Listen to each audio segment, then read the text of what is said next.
পুলিশকে ঘিরে বিক্ষোভ রবীন্দ্র ভারতীর পড়ুয়াদের। শীতের মোড়ে পড়ুয়াদের ধর্নায় অবরুদ্ধ হয়ে পড়ে বিটি রোড। আরজি করে ঘটনার প্রতিবাদেই চলছিল রাত জাগো কর্মসূচি। ধর্নাস্থলে ব্যারিকেডের ধাক্কা মত্ত সিভিক ভলেন্টিয়ারের। এখানে এতগুলো মেয়ে রয়েছে দেখতে পাচ্ছ,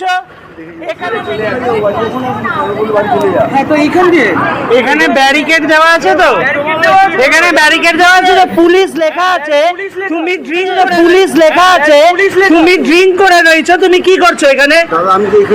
এখানে এতগুলো মেয়ে রয়েছে দেখতে পাচ্ছ, এখানে দেখতে পাচ্ছ কিসের জন্য আমরা এসেছি? আমরা ছেলে খেলা করতে আসিনি নিশ্চয়ই। যদি আজকে কারে এখন ড্রিঙ্ক করে তুমি গাড়ি যে চালাচ্ছ পুলিশ লেখা অবস্থায় এই জায়গায়, তখন কি হতো? কি ক্ষমা করবো?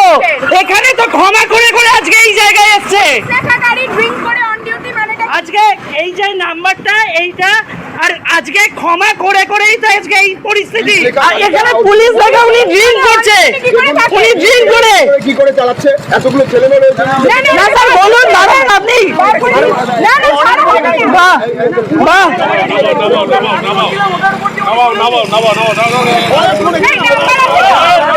বাহ স্যার বাহ, আপনি ছেড়ে দিলেনটা কেন? যদি আমরা ড্রিঙ্ক করে চালাই আপনারা ছেড়ে দেবেন? এই বিষয় নিয়ে কথা বলে নেব। আমাদের সঙ্গে রয়েছেন আমাদের প্রতিনিধি বিশ্বজিৎ সাহা। সরাসরি চলে যাব বিশ্বজিতের কাছে। বিশ্বজিৎ, আরজি করে ঘটনার প্রতিবাদে গতকাল রাত থেকে চলছিল রাত জাগো কর্মসূচি। ধর্নাস্থলে ব্যারিকেডে ধাক্কা মত্ত সিভিক ভলেন্টিয়ারের।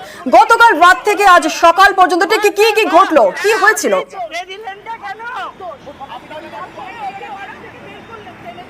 দেখো, রাত 3টে থেকে এই ঝামেলার সূত্রপাত হয়। রাতভর কর্মসূচি ছিল এবং সেটা পুলিশের অনুমতি নিয়ে। ঠিক কি হয়েছিল আমরা জেনে নেব। দেখো, এখনও উই ডিমান্ড জাস্টিস এই যে ব্যাচ পড়ে এখনও তারা রয়েছেন, রাত জেগেছেন। গতকাল তারা পরীক্ষা দিয়েছেন এবং তারপর এসে এই রাতভর কর্মসূচি। আপনারা যখন এই রাতভর কর্মসূচি করছিলেন তখন ঠিক কি ঘটনা ঘটেছিল এবং কত ঘন্টা ধরে এই প্রতিবাদ? দেখুন, দুদিন আগে পুলিশের কাছে পারমিশন নেওয়া হয়েছিল যে আমরা এখানে রাত্রিবেলা আরজি করে যে ঘটনা ঘটেছে তার এগেনস্টে, তার যাতে আমরা ঠিকঠাক জাস্টিস পাই সেটার এগেনস্টে আমরা রাস্তায় লেখার কাজ করছি। আমরা বিভিন্ন জায়গায়, কলকাতার বিভিন্ন জায়গায় রাস্তায় লেখার কাজ করছি এবং যারা রাত্রে জেগে কাজটা করছে তাদের যাতে সুরক্ষা আমরা প্রপার নিশ্চিত করতে পারি তার জন্য আমরা পুলিশের কাছ থেকে পারমিশন নিয়ে কাজটা করছি। 11টা থেকে কর্মসূচি শুরু হয় এবং একজন সিভিক ভলেন্টিয়ার থাকে, যে সিভিক ভলেন্টিয়ারের নাম গঙ্গাধর বোস। তিনি মদ্যপ অবস্থায় ছিলেন এবং তিনি হঠাৎ 3:50 নাগাদ তার বাইকটা নিয়ে বেসামাল হয়ে নিজেই ব্যারিকেডে ধাক্কা মারেন। তো সেই সময় যে যারা প্রতিবাদে ছিলাম, আমরা যারা লিখছিলাম, তারা তাকে ধরা হয়। তাকে ধরে আমরা বলি, তারা দেখতে পাই যে তিনি মদ্যপ অবস্থায় এবং তার যে বাইকের রেজিস্ট্রেশন সেটাতেও 2008 থেকে তার ইন্স্যুরেন্স ফেল, সেখানে পুলিশ লেখা রয়েছে। আমরা নিরাপত্তাহীনতায় ভুগছি। আমাদের একটাই দাবি, আমরা নিরাপত্তার জন্য পুলিশের কাছ থেকে পারমিশন নিয়ে কাজটা করছিলাম। আমরা হঠাৎ করে জায়গা দখল করে কাজ করিনি। এই 5 ঘন্টা পর যখন পুলিশ এফআইআর নিতে বাধ্য হলো, কার্যত যে আপনারা তো অবরোধ করে রেখেছেন, সাধারণ মানুষ ক্ষোভ প্রকাশ করেনি? সাধারণ মানুষ খুব স্বাভাবিকভাবে, এখানে যারা স্থানীয় বাসিন্দারা তাদেরও দাবি এবং আমাদেরও দাবি একটাই ছিল, যেই সিভিক ভলেন্টিয়ার আসল ঘটনাটা ঘটায় মদ্যপ অবস্থায়, সেটা ডিউটিতে ছিল, তাকে আমরা চিহ্নিত করতে চাইছিলাম বাকি লোকেদের সামনে। কারণ দেখুন, আমরা বিভিন্ন জায়গায় থাকি, আমরা সেখানে আজকে কাজ করে যাচ্ছি। যেই সিভিক ভলেন্টিয়ার এই কাজটা করেছে সে নিশ্চয়ই আরও অন্য দিনগুলো রাত্রিবেলা মদ খেয়ে এখানে ঘুরছে, তো তাকে স্থানীয় বাসিন্দারা আইডেন্টিফাই করতে চাইছিল। সেই জন্য আমরা পুলিশকে জানাই যে তাকে নিয়ে আসা হোক, স্থানীয় বাসিন্দার কাছে আইডেন্টিফাই করানো হোক, তারপরে আমরা তাদেরকে ছেড়ে দেবো এবং একটা অ্যাপোলজি দরকার। পুলিশ সেটাতে নারাজ হয়। পুলিশ বলে যে তোমরা যা ইচ্ছা করে না, আমরা তাকে আনবো না। তো যেই সার্জেন্ট তারকেশ্বর পুরী, যেই সার্জেন্টকে আমরা আটকে রেখেছিলাম, তিনিও মদ্যপ অবস্থায় ছিলেন, যিনি সাহায্য করেছিলেন গঙ্গাধর গোর্জে সিভিক ভলেন্টিয়ারকে এসকর্ট করে বেরিয়ে যাওয়ার জন্য। তাকে আমরা বলি যে তাকে আমরা ততক্ষণ না ছাড়বো যতক্ষণ না এটার একটা প্রপার ডকুমেন্টেশন এফআইআর হয়। প্রথমে পুলিশের তরফ থেকে এফআইআর নাম্বার 111 বলে আমাদেরকে বলে যে বিক্ষোভ তুলে নিতে। আমরা বলি যে আমাদের লয়ার রয়েছে টিমে, আমরা যতক্ষণ না প্রপার এফআইআরের কপি পাচ্ছি এবং আমাদের যে ঘটনাগুলো ঘটেছে সেগুলো প্রপারলি ডকুমেন্টেড হয়েছে এফআইআরে আমরা দেখতে পাচ্ছি, ততক্ষণ আমরা অবস্থান বিক্ষোভ তুলছি না। তার আধ ঘন্টা পরে এফআইআর এর কপি আমাদের কাছে এসে পৌঁছায় এবং তারা আশ্বাস দেন যে গঙ্গাধর গোদ বলে যে এই সিভিক ভলেন্টিয়ার তাকে তারা আটক করেছেন এবং আমরা তারপরে এই যে তারকেশ্বরপুরী যে সার্জেন্ট তাকে ছাড়া হয়। প্রায় 5.5 ঘন্টার এই লড়াই, অবরোধ এবং তো প্রতিবাদ, তারপর যে এই অ্যারেস্ট হলো এবং তার বিরুদ্ধে ব্যবস্থা নেওয়া হবে সার্জেন্টের বিরুদ্ধে, এমনটা জানানো হলো, কতটা আশ্বস্ত আমরা নই। তার কারণ তাকে যে গ্রেপ্তার করা হয়েছে সেটা দেখার জন্য আমাদেরকে থানায় যেতে বলা হচ্ছিল, যে অবরোধটা তুলে নিয়ে এখান থেকে 2-3 জনের প্রতিনিধি দল থানায় যাবে এবং আইডেন্টিফাই করবে যে তাকে আমরা গ্রেপ্তার করেছি কিনা। আপনি দেখুন আরজি করের ঘটনা এবং আজকের ঘটনা সমস্তটা নিয়েই আমরা খুব ধোঁয়াশায় রয়েছি। আমরা নিরাপত্তাহীনতায় ভুগছি, আমরা নিরাপত্তা চাই। আমরা যখন প্রতিবাদে নামছি, যেখানে সুপ্রিম কোর্টের ভার্ডিক্ট রয়েছে যে আন্দোলনকারীদের ওপর কোনো রকম আক্রমণ করা যাবে না, তাদের নিরাপত্তা পুলিশকে প্রোভাইড করতে হবে, প্রশাসনকে প্রোভাইড করতে হবে, তারপরেও আজকে বিচারাধীন সুপ্রিম কোর্টের বিচারাধীন ঘটনা আজকে 22 দিন হতে চললো, তারপরেও একজন সিভিক ভলেন্টিয়ারের এত বড় দুঃসাহস কি করে হয় যে তার ডিউটিরত অবস্থায় সে মদ্যপ অবস্থায় ঘুরছে। আমাদের এটাই প্রশ্ন যে আমরা যাদের কাছে সিকিউরিটিটা চাইছি তারাই যদি নিজেদের বেসামাল অবস্থা সামাল দিতে না পারে, তারা আমাদেরকে কি সিকিউরিটি প্রোভাইড করবে?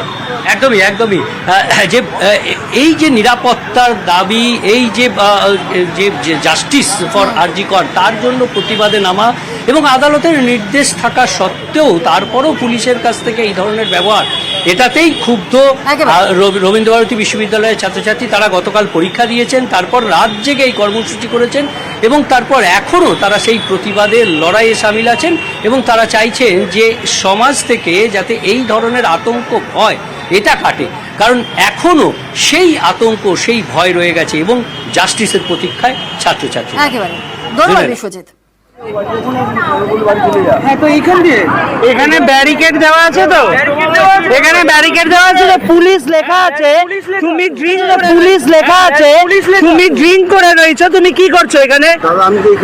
এখানে এতগুলো মেয়ে রয়েছে দেখতে পাচ্ছ, এখানে দেখতে পাচ্ছ কিসের জন্য আমরা এসেছি? আমরা ছেলে খেলা করতে আসিনি নিশ্চয়ই। যদি আজকে কারের এখন ড্রিঙ্ক করে তুমি গাড়ি যে চালাচ্ছ পুলিশ লেখা অবস্থায় এই জায়গায়, তখন কি হতো? কি ক্ষমা করবো? এখানে তো ক্ষমা করে আজকে এই জায়গায় এসছে, আজকে এই যে নাম্বারটা এইটা, আর আজকে ক্ষমা করেই তো আজকে এই পরিস্থিতি। এখানে পুলিশ দেখা উনি ড্রিঙ্ক করছে, উনি ড্রিঙ্ক করে কি করে চালাচ্ছে? এতগুলো ছেলে মেয়ে রয়েছে। না স্যার, বলুন দাঁড়ান আপনি। বাহ, বাহ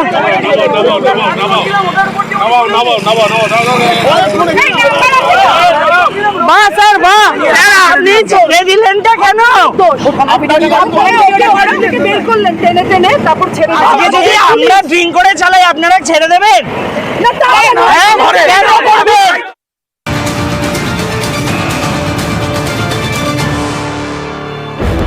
মধ্যমগ্রামে আক্রান্ত পুলিশ, ট্রাফিক গার্ডের 2 এসআই কে মারধর, আর সেই মারধরের ছবি সোশ্যাল মিডিয়ায় ভাইরাল।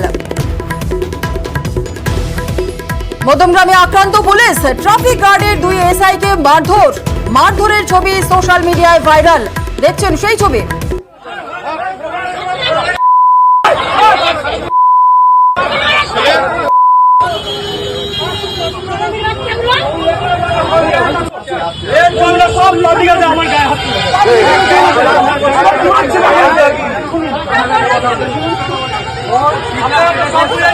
পুলিশের ওপর কারা হামলা চালালো, কেনই বা হামলা চালানো হয়েছে, আপডেট নেব। আমাদের সঙ্গে রয়েছেন আমাদের প্রতিনিধি জিয়াউল আলম। জিয়াউল, যে ছবি আমরা দেখছি, যে ছবি এই মুহূর্তে ভাইরাল হয়েছে, পুলিশের ওপর কারা হামলা চালালো, কেনই বা হামলা চালানো হয়েছে? একদম দেখো, মধ্যমগ্রাম চৌমাথায় সেখানে ট্রাফিক গার্ডের 2 অফিসারকে বেধড়ক মারধর করছে আমজনতা। কেন মারধর করছে? এক ব্যক্তি ট্রাফিক আইন অমান্য করে, তিনি ট্রাফিক আইন অমান্য করেছেন, সেই অভিযোগে পুলিশ তাকে আটক করে যে মধ্যমগ্রাম কিয়ক্স রয়েছে, সে পুলিশের কিয়ক্স সেখানে নিয়ে আসে। তারপরেই আমজনতা কেন এই ব্যক্তিকে নিয়ে আসলো তা নিয়ে মূলত প্রথমে বাকবিতণ্ডা, তারপরে পুলিশের হাতে পুলিশকে বেধড়ক মারধর করলো আমজনতা। অর্থাৎ এই ব্যক্তি একদিকে ট্রাফিক অমান্য করেছে, অন্যদিকে পুলিশ যখন তাকে আটক করেছে তাকে গালাগালি থেকে শুরু করে একাধিক রকম ভাষায় তাকে নোংরা কথা বলে এবং তারপরেই পুলিশ তাকে আটক করে নিয়ে আসে। এই আটক করে কেন নিয়ে আসা হয়েছে এটা নিয়ে আমজনতা বেধড়ক মারধর করলো দুই অফিসারকে, পুলিশ অফিসারকে, এবং খবর পেয়ে মধ্যমগ্রাম থানার পুলিশ আসে।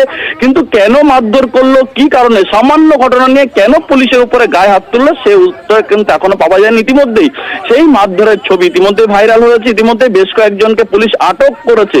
কিন্তু যেভাবে আমজনতা অর্থাৎ এই মধ্যমগ্রাম চৌমাথায় RG Kar for justice for RG Kar নিয়ে একাধিকবার সেখানে সভা মিছিল হয়েছে, ফলে সেখানে প্রচুর মানুষের সমাগম রয়েছে, সেখানে কিভাবে একটা পুলিশের উপরে হামলা করলো, পুলিশকে মারধর করলো তা নিয়ে ইতিমধ্যে প্রশ্ন উঠতে শুরু করেছে। কিন্তু পুলিশ ইতিমধ্যেই বেশ কয়েকজনকে আটক করেছে। কেন পুলিশের উপরে, সামান্য ঘটনা নিয়ে কেন পুলিশের উপরে এই মারধরের ঘটনা, সবটা জিজ্ঞাসাবাদ করছে সেই চার ব্যক্তিকে।